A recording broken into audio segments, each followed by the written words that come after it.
Olá, tudo bem? Vamos começar mais uma videoaula de História para o primeiro ano do ensino médio, Colégio Ofenícia Freire. Nós terminamos a nossa videoaula anterior falando sobre o Concílio de Trento, onde ocorreu a Contra-Reforma da Igreja Católica, que através dessa Contra-Reforma desejava impedir o avanço do protestantismo sobre a Europa.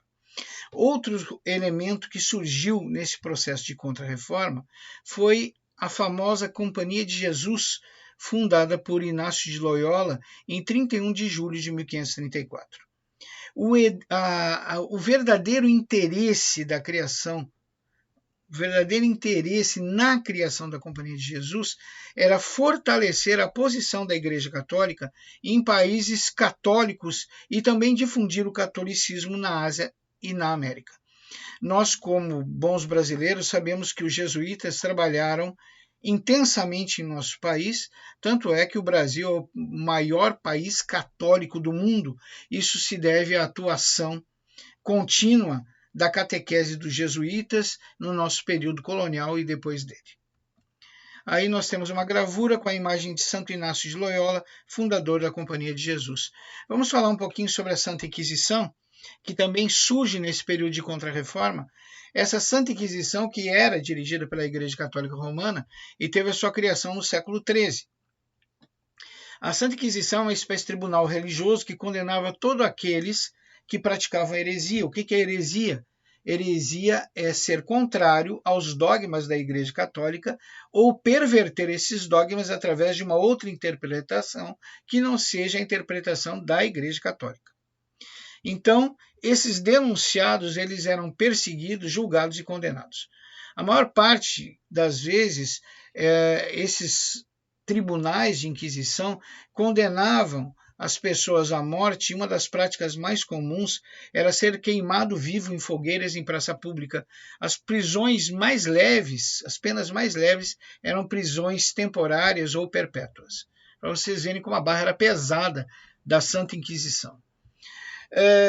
O engraçado da Santa Inquisição é que, na maior parte das vezes, os perseguidos não podiam saber do que estavam sendo denunciados, mas eram obrigados a confessar pelos inquisitores e, mais que isso, dar nomes de pessoas que os acompanhavam nas práticas hereges. Imagina tu não saber do que está sendo acusado, ver a iminência de uma condenação à morte e ainda ser obrigado a entregar pessoas que estejam praticando algo que tu nem sabe do que está sendo acusado. Então, realmente, era uma coisa terrível. Esses tribunais, eles trabalharam intensamente na Europa e tiveram mais força em alguns países europeus, como Portugal, Itália, França e Espanha. Na Inglaterra, a Santa Inquisição não teve tanta força assim. Muitos cientistas foram perseguidos pela Santa Inquisição e condenados à morte por terem ideias diferentes dos princípios da Igreja Católica, tais como o teocentrismo, tais como o misticismo e por aí vai. Um dos cientistas condenado à morte mais conhecido é Galileu Galilei, que para escapar da morte pelos inquisitores foi obrigado a negar tudo que afirmava cientificamente. Os inquisitores também, eles consideravam bruxaria ou práticas de bruxaria, muitas vezes práticas de cura, ou seja, chás, remédios, ervas e outras substâncias que eram utilizadas na cura de doenças pelos aldeões, muitas vezes eram vistas pelos inquisitores como práticas de bruxaria ou ligações ao demônio, ao Satanás e por aí vai. Então eles perseguiam mulheres, principalmente mulheres, que conheciam essas práticas de medicina da natureza, como chás, ervas e tudo mais, que eram julgadas e condenadas como bruxas. No século XV, os reis começaram a ver que a Santa Inquisição poderia ser uma importante arma nas suas mãos para perseguir os seus inimigos.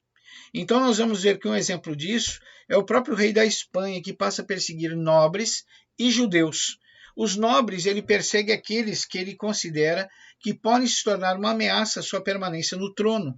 E os judeus são perseguidos e mortos, porque futuramente esses reis da Espanha se apoderarão das propriedades dos bens destes judeus mortos. As acusações, na maior parte das vezes, eram totalmente infundadas, eram injustas. Mas, mesmo assim, os inquisitores não perdoavam. Os acusados, milhares de pessoas, foram torturados, presos e queimados vivos pelos tribunais de Inquisição. A Inquisição ocorreu em vários lugares da Europa, como nós falamos, mas nós vamos dar destaque aqui para a Inquisição espanhola, que foi a pior de todas, a Inquisição portuguesa, e houve também uma Inquisição mais branda, mas houve no Brasil. A pior de todos os movimentos inquisitórios foi da Espanha. Né? Do século XV ao século XIX, a dinastia de Fernando de Aragão encontrou por meio da Inquisição, para perseguir todos os seus opositores políticos e para conseguir poder total sobre os reinos de Castela e Aragão. E ainda conseguiu expulsar aqueles que o pessoal do Fernando de Aragão, ou seja, da linhagem de Fernando de Aragão, consideravam indignos de viver nas terras espanholas, que eram os judeus e os muçulmanos, que ou eram expulsos ou eram mortos. Mas não importando o que acontecesse com eles, sempre suas propriedades, seus bens, acabavam nas mãos dos Fernando de Aragão. Em Portugal, sempre existiu uma preocupação do Estado em combater as ideias consideradas perigosas à Igreja Católica. Sempre a nobreza portuguesa viu a sua manutenção do poder ligada à manutenção dos poderes da Igreja sobre a sociedade. Mas em 1536, quando a Inquisição chegar ao país, as coisas vão piorar em muito. O povo vai ser convidado pelos inquisitores a denunciar os hereges. E muitas vezes a população utilizava a Inquisição e fazia denúncias falsas para eliminar desafetos. Isso se tornou uma prática tão constante, as denúncias infundadas por parte da população aos inquisitores, que no período de 1540 a 1794, os tribunais de Lisboa, Porto e Coimbra e Évora registraram 1.175 pessoas mortas nas fogueiras, 633 efígies queimadas e 25.590 penas decretadas. Imagina isso num país de pequenas proporções territoriais e de pequena população como é Portugal. Durante o período colonial também houveram tribunais no Brasil. Esses tribunais foram criados, eles não tinham a mesma força que havia na Europa, e a maior parte das pessoas julgadas eram condenadas, a maior parte das pessoas julgadas e condenadas viviam no Nordeste. E geralmente essas acusações eram por heresia. A Inquisição brasileira também perseguiu alguns judeus que moravam aqui na época.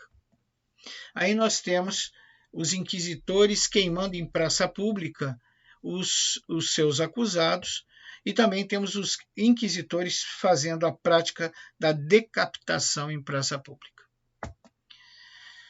Gente, vamos falar agora de outro assunto, que é a formação dos Estados nacionais, os chamados Estados-nações. Esses Estados-nações que praticamente vão surgir no fim do século XVIII, início do século XIX. E eles têm uma íntima ligação com duas causas. Primeiro, com o absolutismo dos reis, e segundo, o início do processo de industrialização original ou clássica, com mecanismos de divisão, espaço geográfico, estabelecendo uma nova política espacial e econômica em toda a Europa, fruto da burguesia e da revolução industrial que essa burguesia estava realizando no continente europeu.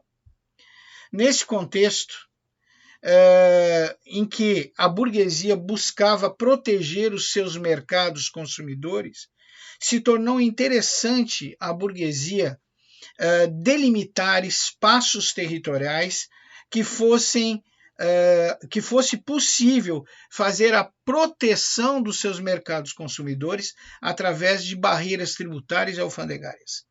Então nós vamos ver que os Estados nacionais eles têm duas grandes causas. A primeira grande causa é o absolutismo dos reis. Com o enfraquecimento dos senhores feudais, a população já não pertencia a feudos, mas pertencia a um único campo e espaço territorial. Isso fez aumentar o nacionalismo, o espírito nacionalista, que era muito incentivado pelos reis absolutistas. Quanto mais nacionalismo, mais poder o rei absolutista tinha sobre esses moradores desse território, porque a figura do rei absolutista era o próprio Estado. Como dizia Luís XIV, o Estado sou eu. E também nós vimos que outra causa, além do absolutismo e do nacionalismo, foi a necessidade que a burguesia, que desenvolvia práticas de revolução industrial, tinha de proteger os seus mercados consumidores internos, criando um protecionismo alfandegário e tributário sobre uma determinada região específica. Bom, gente, continuando, nós vamos ver que a concepção de Estado Nacional vai ocasionar algumas divergências entre reis e imperadores no século XVI, XVII e XIX, e também entre igreja e nação e entre senhores feudais e Estado. Posteriormente, todos esses conflitos de Estado vão ser consolidados, vão superar as ideologias e interesses da igreja e dos senhores feudais, e isso vai ser possível através da centralização do poder. E isso dava direito à representação de uma nação. Então, nós estamos aqui falando novamente das 3 principais causas para a formação dos Estados-nação. Primeiro, o absolutismo e o poder centralizado dos reis. Segundo, o enfraquecimento dos senhores feudais, a dissolução dos feudos e a concentração da população não em vários feudos, mas em um determinado território. Ou seja, agora a população é pertencente a um território e não a vários feudos. Isso faz com que seja possível estimular nessa população sentimentos de nacionalismo e criarem uma identidade nacional que envolve desde cultura, culinária, religião, política, etc. E era isso que os senhores feudais faziam com primazia. Era isso que os reis absolutistas faziam com primazia.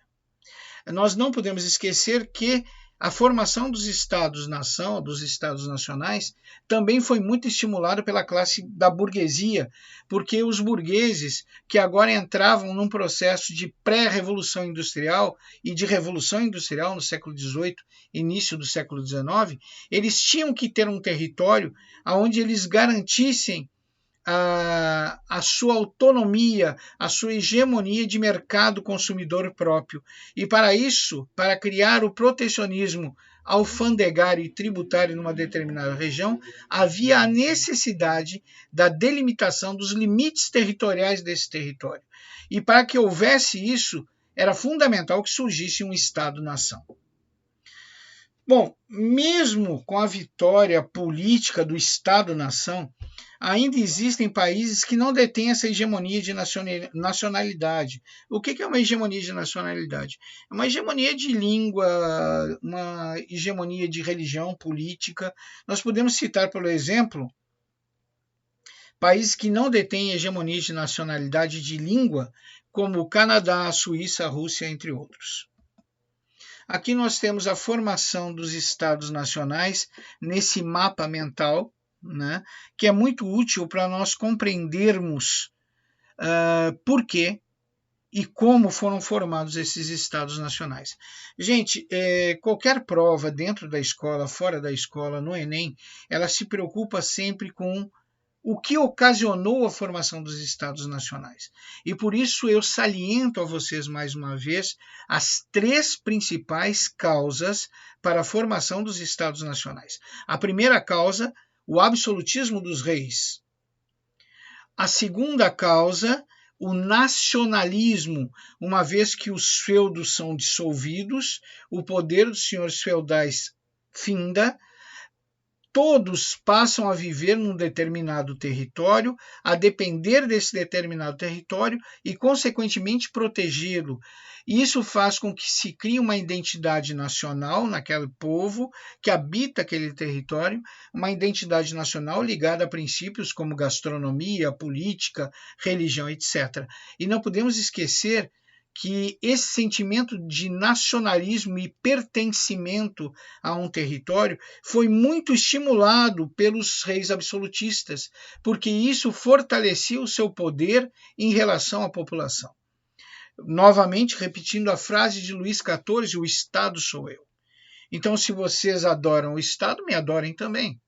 Não podemos esquecer também que outro grande incentivador para a formação dos Estados nacionais foi a classe burguesa, que necessitava ter um mercado consumidor próprio protegido, né, que lhes garantisse um ponto de partida na obtenção de riqueza e renda.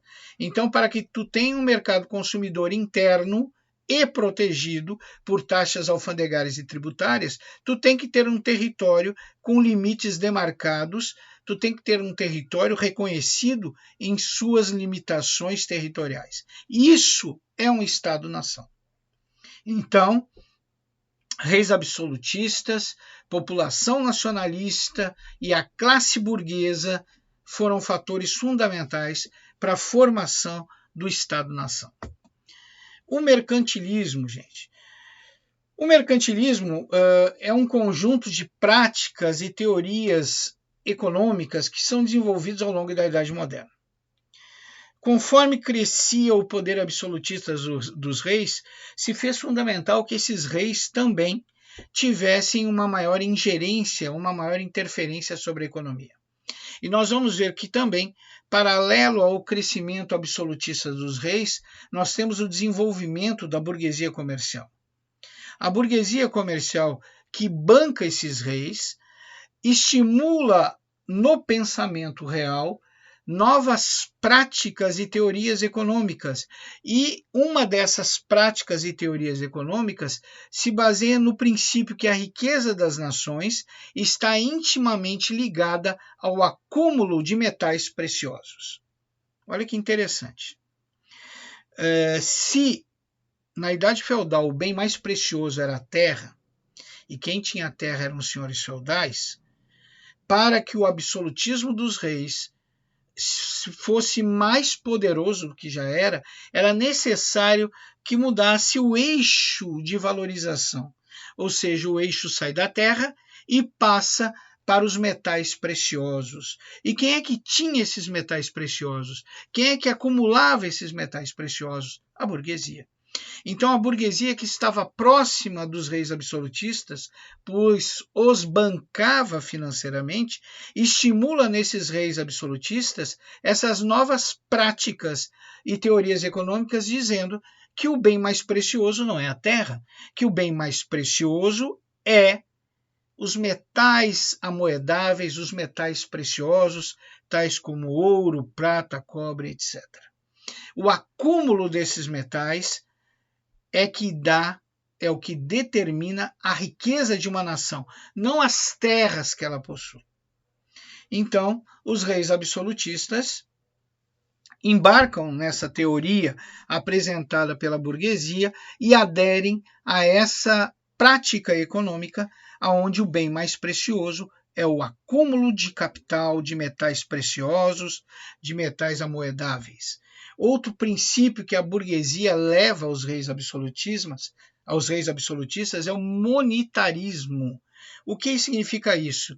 Nós vimos que durante a Idade Média, durante o feudalismo, durante a Alta Idade Média, praticamente não se utilizavam moedas. O valor das coisas não era moedável, não era monetário. Se trocavam produtos, se praticava o escambo. No entanto, a classe burguesa ela tem muito ouro, muita prata, muitas moedas. Então ela deseja que o centro de negociação deixe de ser o escambo e passe para a monetarização, ou seja, tu determinar o valor de algo em moeda, tu determinar o valor de algo em minério ou metal precioso. Então, se antes tu trocava um cavalo por 2 porcos e uma vaca, agora tu troca um cavalo por 2 moedas de prata. Então se convenciona, se monetariza as coisas. As coisas começam a ganhar um valor que pode ser determinado através de forma monetária, através de dinheiro, moeda, metais preciosos. Então, esse princípio é levado também pela classe burguesa aos reis absolutistas que o aderem. Então, dois princípios mercantilistas já foram falados aqui. O primeiro princípio mercantilista é que a riqueza de uma nação está intimamente vinculada ao acúmulo de riquezas, que podem ser metais preciosos ou metais amoedáveis. O segundo princípio mercantilista é da monetarização, ou seja, os bens materiais passam a ter sua representação monetária, o seu valor determinado em moeda, dinheiro, ouro, capital. Então, esses dois fatores são fatores primordiais na doutrina mercantilista, que é aceita pelos reis absolutistas e incentivada pela classe burguesa. Outro princípio mercantilista que será levado pela classe burguesa aos reis absolutistas é o princípio da balança comercial favorável, que é exportar, vender, mais que comprar, mais que importar. O Brasil nos anos 70, veja, em pleno século XX, ainda tinha essa filosofia mercantilista da balança comercial favorável. Tinha até uma frasezinha que aparecia nas propagandas que era exportar é o que importa.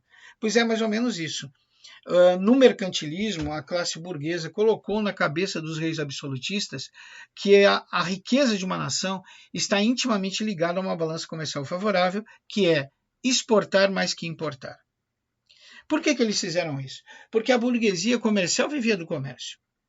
E quem vende do comércio vive da venda de produtos. Então, se a venda de produtos fosse incentivada pelos reis, porque vender é mais importante para a riqueza de uma nação do que comprar, isso só enriqueceria cada vez mais a classe burguesa. Então, nós vamos ver que a teoria da balança comercial favorável também vai ser assimilada pelos reis. Então, de novo, mais um princípio, mais um preceito do mercantilismo. O primeiro preceito, a riqueza de uma nação está intimamente ligada ao acúmulo de riquezas. Segundo preceito é o princípio da monetarização de todos os bens. Tudo tem um valor que pode ser expresso em metais preciosos ou moedas. Terceiro princípio é o princípio da balança comercial favorável, ou seja, exportar mais que importar. Né? Bom, outro princípio mercantilista que é interessante é a proteção do mercado consumidor interno. Os burgueses, com a teoria do exportar e importar, eles aproveitaram também para incutir nos reis absolutistas a ideia de proteção do mercado consumidor. Então, uma das práticas mercantilistas era a cobrança de pesadas taxas alfandegárias sobre produtos estrangeiros, ou seja, sobre produtos importados que entrassem nos seus países. Então, mais um princípio mercantilista, o protecionismo do mercado consumidor interno. Então, relembrando os princípios mercantilistas. Primeiro, a riqueza de uma nação está intimamente ligada ao acúmulo de riquezas. Segundo, a monetarização dos bens de consumo. Terceiro, a busca de uma balança comercial favorável, exportar é mais que importa. Quarto, o protecionismo comercial.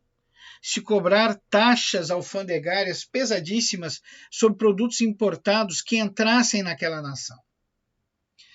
E o próximo princípio seria o princípio dos monopólios comerciais. A burguesia ela fez uma espécie de parceria com os reis durante o processo de expansão marítima. Nós vamos ver que vão surgir as famosas companhias de navegação, onde o rei empresta sua bandeira para companhias de navegação bancadas por burgueses, que saem em busca de novas terras para a exploração das mesmas, sendo que se eles encontrarem essas novas terras, terras que futuramente serão colonizadas, essas terras serão, claro, pertencentes à nação que as descobriu, pertencentes ao rei absolutista que governa essa nação. Mas esse rei absolutista, em contraponto ao trabalho feito pelas companhias de navegação dos burgueses, vai ceder a esses os monopólios comerciais nessas terras descobertas. O que é um monopólio comercial? Vamos supor que uma companhia de navegação descobriu uma ilha. Então, nessa ilha existe, isso é um exemplo, viu, gente? Pelo amor de Deus. Existe, os nativos da ilha produzem a venda de coco. Então, a companhia de navegação do burguês que descobriu aquela ilha, que tem uma grande produção de coco, aquele burguês ele vai ter o monopólio da compra do coco daqueles nativos. Ninguém mais vai poder comprar coco daqueles nativos, a não ser aquele burguês. E aquele burguês, dono daquela companhia de navegação que auxiliou na descoberta daquela região. Era uma espécie de paga que o rei absolutista dava aos burgueses. Tu ajudou na descoberta dessa terra, tu fica com esse monopólio. Qual o monopólio? Da compra do coco. O interessante desses monopólios era que o burguês que recebia o monopólio, ele tinha o direito de exclusividade da compra do produto e também tinha o direito de exclusividade de botar o preço no produto. Então, quem botava o preço no produto que os nativos produziam não eram os nativos, era o burguês que tinha aquele monopólio. Olha que coisa injusta, né? Outro fato interessante também, não era só o monopólio da compra dos produtos dos nativos das regiões descobertas, mas também o monopólio da venda de produtos para esses nativos e colonos que viviam nesses novos territórios. Um exemplo mais característico disso é o monopólio do chá. Determinados comerciantes ingleses tinham o monopólio do chá e obrigavam os colonos da América do Norte, mais precisamente das 13 colônias americanas, que futuramente seriam os Estados Unidos, a comprarem o chá pelo preço que determinavam. Então, cada colono tinha uma cota de chá para comprar, querendo ou não tomar o bendito do chá. Isso também é um monopólio comercial. Então, os monopólios comerciais poderiam ser de compra de produtos dos nativos ou de venda de produtos para os nativos. Olha que coisa terrível. A economia das terras descobertas era totalmente vinculada à nação matriz que a descobriu e aos burgueses que controlavam esses monopólios comerciais. Bom, os reis absolutistas, eles tinham a total poder sobre a economia. Eles controlavam, por exemplo, o sistema protecionista, eles determinavam o sistema de distribuição de monopólios, eles cediam a bandeira para as companhias de navegação dos burgueses e por aí vai. Então, os reis absolutistas ampliavam seu poder através do sistema econômico mercantilista. A intervenção do Estado na economia se torna cada vez maior. O poder dos reis sobre a economia se torna cada vez mais acentuado, né? O mercantilismo, ao longo prazo, ele vai abrir as portas para a criação de um novo tipo de economia, uma economia que nós conhecemos muito bem, que é a economia capitalista, que é integrada internacionalmente. Então aí vocês têm um mapa mental da relação do Estado absolutismo com o mercantilismo, seus objetivos e meios. Bom, gente, nós falamos aqui, durante o mercantilismo, de companhias de navegação, do processo de expansão marítima europeia. Agora nós vamos falar mais detidamente desse processo propriamente dito. Esse processo histórico, que é o processo de expansão marítima, conhecido como as grandes navegações, ele ocorre do século XV ao século XVII. E ele vai contribuir, né, para que a Europa supere as crises dos séculos XIV e XV. Então, o processo de expansão marítima ou de grandes navegações, ele é um processo que tem um objetivo totalmente econômico, que era de salvar a economia do continente europeu, né? Então, as grandes navegações vão permitir a expansão das atividades comerciais europeias, contribuindo para o acúmulo de capitais na Europa e também vão permitir o contato comercial com outras partes do mundo, né? Por exemplo, Ásia, África e América. A Europa entrando em contato com a Ásia, África e América, tornando possível, em uma escala mundial, a ampliação dos conhecimentos geográficos, o contato com outras culturas diferentes, mas principalmente consolidando o poder econômico do continente europeu. Os fatores para a expansão marítima. Bom, eu já falei isso para vocês, a expansão marítima tem um caráter nitidamente comercial, né? Por isso que se define esse processo como uma empresa comercial de navegação, ou para grandes empreendimentos marítimos. Eu expliquei para vocês, quando estava falando de mercantilismo, que os reis absolutistas cediam sua bandeira às companhias de navegação burguesas para a descoberta de novas terras que seriam futuramente exploradas pelo rei absolutista através dos burgueses que recebiam monopólios comerciais. Nós já falamos isso. Então, para que isso fosse possível também, como tudo está interligado, eu quero mostrar isso para vocês, além dos reis absolutistas, além dessa burguesia comercial, foi fundamental a formação dos Estados nacionais. A formação dos Estados nacionais, a centralização política, é fundamental para que exista, para que seja possível o processo das grandes navegações.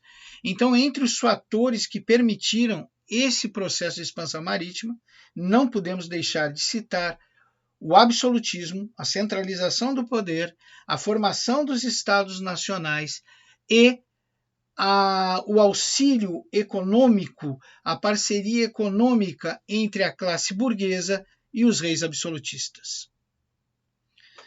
Então, nós possuímos esses fatores que são fundamentais. Essa aliança entre rei e burguesia vai possibilitar que o alcance dos objetivos através do processo de expansão marítima seja viável, assim como o poder centralizado, assim como a existência do Estado-nação. Claro que para fazer o processo de expansão marítima também houve a necessidade de avanços técnicos na arte náutica, isso aí sem dúvida. Nós não podemos esquecer que antes do processo de expansão marítima, as navegações eram costeiras, ou seja, os navios eles navegavam sempre contornando a costa ou tendo a costa visível, eles se guiavam pela costa, né? A navegação no além-mar ou no mar profundo era inviável, primeiro, porque os navios eram muito pesados e não resistiam às tormentas, afundavam com facilidade. Segundo, que eles não possuíam elementos de localização. O elemento de localização desses navegadores, antes do processo de expansão marítima, eram as estrelas ou a visualização da costa, né? E se eles avançassem para o mar profundo, como eles iriam se guiar numa noite nublada ou num período de tempestade em que o céu fica nublado por um grande período do tempo, e também não havia a região costeira para servir de marco para que eles se guiassem. Então eles precisavam, veja bem, de novas ferramentas náuticas, de um novo navio que suportasse as ondas, as tormentas, precisavam de elementos de localização náutica e precisavam também de ciência para conservação de alimento, água, precisavam de tripulações treinadas para passar meses e meses em alto mar. Então, tudo isso foi possível através de avanços na arte náutica. Nós podemos citar entre esses avanços o desenvolvimento da cartografia, o desenvolvimento de instrumentos náuticos de localização como a bússola, o astrolábio, o sextante, a construção de embarcações que pudessem realizar essas viagens de longa distância no alto mar, no além-mar, que são as caravelas, né? E os interesses econômicos da classe burguesa em patrocinar tudo isso, né? Esses interesses econômicos da classe burguesa em patrocinar tudo isso também estão ligados à necessidade de se ampliar a produção de alimentos, né, em virtude do crescimento demográfico que ocorreu na Europa, e a necessidade do acúmulo de metais preciosos para suprimir a escassez de moedas que assolava a maior parte dos estados nacionais europeus, né? Também havia o grande interesse da burguesia europeia de acabar de vez com o monopólio comercial das cidades italianas em relação às mercadorias vindas do Oriente. Então, quando Constantinopla cair na mão dos turcos e otomanos, né, nós vamos ver que se acentua a necessidade de comércio com o Oriente e se acentua também o monopólio dos italianos sobre o comércio com os orientais. Então, nós não podemos esquecer esses detalhes importantes. Bom, também nós não podemos esquecer das causas sociais que permitiram o processo de expansão marítima, por exemplo, o enfraquecimento da nobreza feudal e o fortalecimento da burguesia mercantil. Né? Tem os fatores religiosos, a possibilidade que foi dada à Igreja para a conversão dos pagãos ao cristianismo mediante as ações missionárias da Igreja Católica nas novas terras. Nós devemos lembrar que a Igreja, devido ao avanço da reforma protestante ou da reforma religiosa, como vocês queiram falar, a Igreja Católica estava muito enfraquecida, eles haviam perdido 70% dos seus fiéis. Eles precisavam encontrar novas terras e converter novos fiéis. O processo de expansão marítima foi fundamental para isso. E nós vamos ver que a Igreja colaborou com esse processo de expansão marítima. Nesse período, se acreditava que a Terra era plana. Para minha tristeza, tem pessoas que ainda hoje acreditam que a Terra é plana, mas isso é outro assunto. E eles acreditavam que quando um navio entrasse em alto mar e mar profundo, depois de algum tempo navegando, por a Terra ser plana, ele encontraria o abismo sem fim. Nesse abismo sem fim, a embarcação cairia no abismo, e lá nesse abismo haviam monstros marítimos, monstros gigantescos que devorariam a embarcação e seus tripulantes. Então havia o grande medo das tripulações de marinheiros de se envolverem em navegações de mar profundo. Para que esse medo fosse rompido, a Igreja teve que colaborar e criou a teoria do paraíso terrestre. Essa teoria do paraíso terrestre, ela dizia que Deus havia criado na Terra paraísos terrenos, onde havia clima agradável, água potável e alimentação abundante. E haveriam riquezas, e eles encontrariam populações amigáveis. Imagina um marinheiro passando fome, frio e privações no continente europeu, sabendo que no além-mar talvez ele encontrasse uma boa temperatura, muito alimento, muita água e uma população amigável que o receberia. E também riquezas.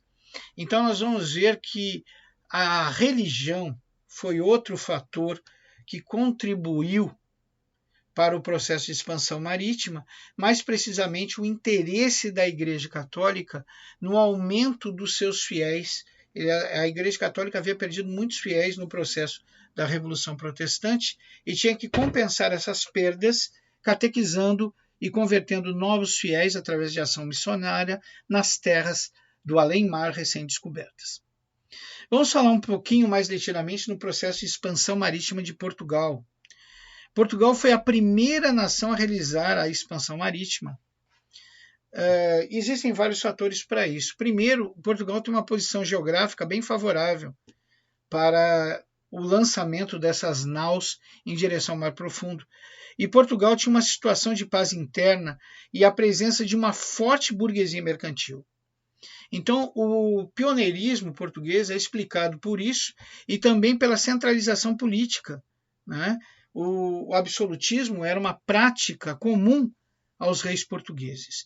Como vimos, com essas condições, Portugal tem todos os elementos necessários para iniciar o processo de expansão náutica ou expansão marítima. Ele tem uma posição estratégica, ele possui um rei absolutista, ele possui paz interna e ele possui uma forte burguesia comercial mercantil.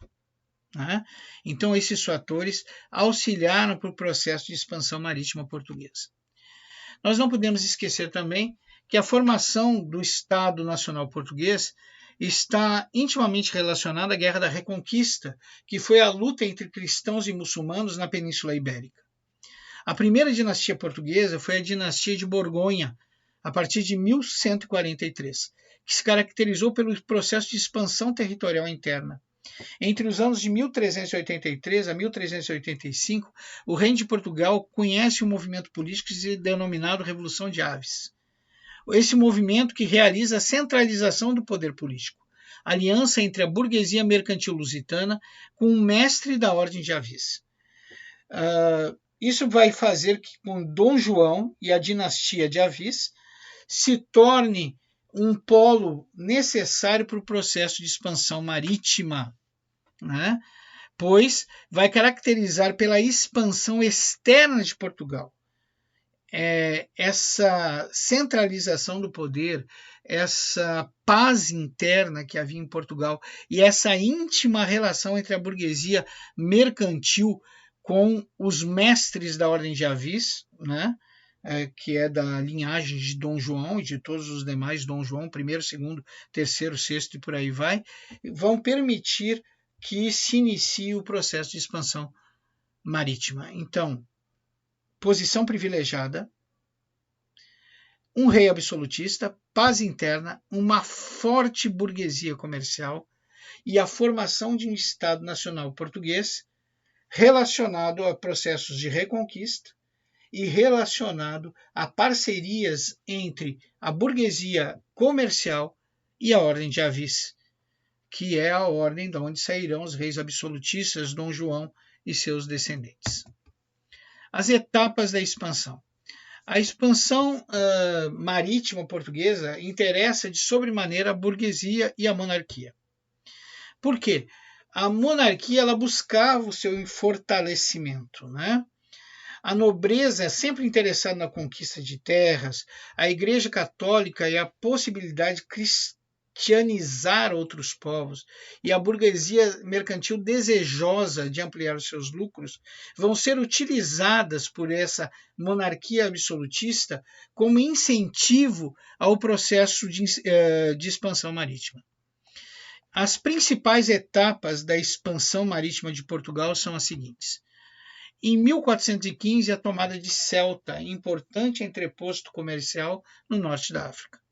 5 anos depois, em 1420, os portugueses ocupam a ilha de Madeira e Açores no Atlântico. Em 1434, eles chegam ao Cabo do Bojador. Em 1445, chegam ao Cabo Verde. Em 1487, Bartolomeu Dias transpõe o chamado Cabo das Tormentas. Em 1498, Vasco da Gama finalmente atinge as Índias, mais precisamente Calicut, e descobre uma nova rota comercial para as especiarias do Oriente. Em 1499, a viagem de Pedro Álvares Cabral, que em 1500 vai culminar com a descoberta do Brasil. Nós temos também o rival de Portugal, o processo de expansão marítima espanhola. A Espanha vai começar um pouquinho depois de Portugal, porque a Espanha só se torna um Estado nacional em 1469, através do casamento de Isabel de Castela com Fernando de Aragão. Esses dois reinos, importantes reinos cristãos, que enfrentaram os mouros na Guerra de Reconquista, também houve uma guerra de reconquista por parte dos espanhóis. No ano de 1492, o último reduto dos mouros em Granada vai ser conquistado por esses cristãos. Neste mesmo ano, Cristóvão Colombo, observa, no momento que se determina os limites territoriais do Estado espanhol, no momento que se determina a existência de um governo centralizado absolutista, no mesmo ano, Cristóvão Colombo vai oferecer os seus serviços ao rei da Espanha. Colombo tinha uma teoria que a Terra era um círculo e que se ele navegasse sempre a oeste, ele atingiria o Oriente. Essa era a teoria do Colombo. As principais etapas do processo de expansão espanhola, processo de expansão marítima espanhola, são: em 1492, Colombo chega ao novo continente, a América. Colombo morreu acreditando que tinha chegado no Oriente, gente. Em 1504, o Américo Vespúcio vai descobrir que o que Colombo descobriu não é um novo caminho para o Oriente, mas um novo continente. Em 1519 e 1522, Fernando de Magalhães vai realizar a primeira viagem de circunnavegação do globo. E isso sim vai permitir que os espanhóis descubram a sua rota em direção ao Oriente, em direção ao comércio das especiarias. Uma curiosidade sobre Colombo: ele morre pobre e em um asilo para loucos. Morre jurando que chegou ao Oriente. Bom, as rivalidades entre Portugal e Espanha, decorrentes do processo de expansão marítima, fizeram que, para se evitar uma guerra entre os dois países, por causa dos territórios descobertos, eles vão assinar um acordo. Esse acordo que foi proposto pelo Papa Alexandre VI em 1493. Esse acordo ele passava um meridiano, uma linha imaginária, passando a 100 léguas a oeste do Cabo da uma linha imaginária passando a 100 léguas a oeste das ilhas do Cabo Verde, dividindo as terras entre Portugal e Espanha. Então, Portugal ficava com a parte leste e a Espanha ficava com a parte oeste. Portugal e Espanha fazem esse tratado, que ficou conhecido como Tratado de Tordesilhas. Portugal não aceita esse acordo em 1494, ele vai modificar esse acordo e vai criar um novo Tratado de Tordesilhas. O Tratado de Tordesilhas, ele, mesmo modificado a pedido de Portugal em 1494, ele não vai ser reconhecido pelas demais nações europeias, que diziam que Portugal e Espanha não podiam ter o monopólio da descoberta do Novo Mundo. Navegações tardias de Inglaterra, França e Holanda.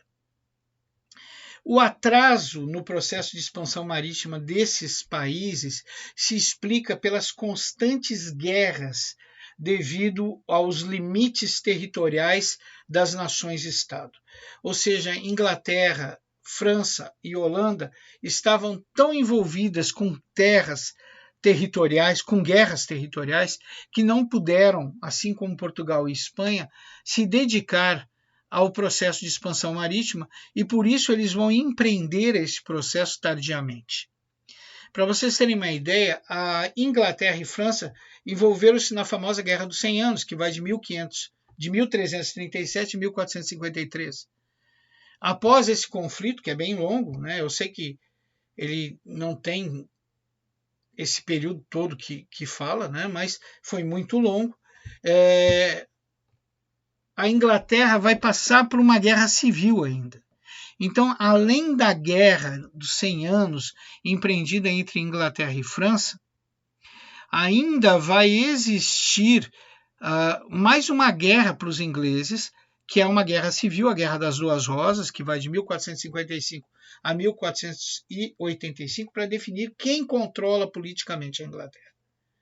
Já a França, no final do conflito com a Inglaterra, no final do conflito da Guerra dos 100 Anos, vai enfrentar um período bem conturbado, que são as lutas no reinado de Luís XVI, que vai de 1461 a 1483. Somente após todos esses conflitos internos, de franceses, de ingleses, que a rainha Elizabeth I, em 1558 e 1603, vai iniciar o seu processo de expansão marítima. E os franceses vão iniciar o seu processo de expansão marítima no reinado de Francisco I.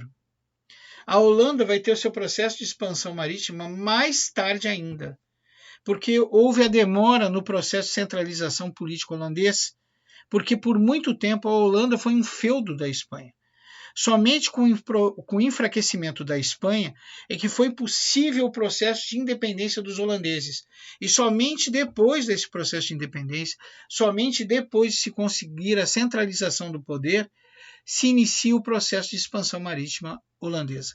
Resumindo, as navegações tardias de França, Inglaterra e Holanda, França, Inglaterra e Holanda, se explicam pelas lutas territoriais que determinavam os limites do seu território, do Estado-nação, e também é determinada a ocorrer só após a centralização do poder sobre um rei absolutista, como aconteceu na Inglaterra.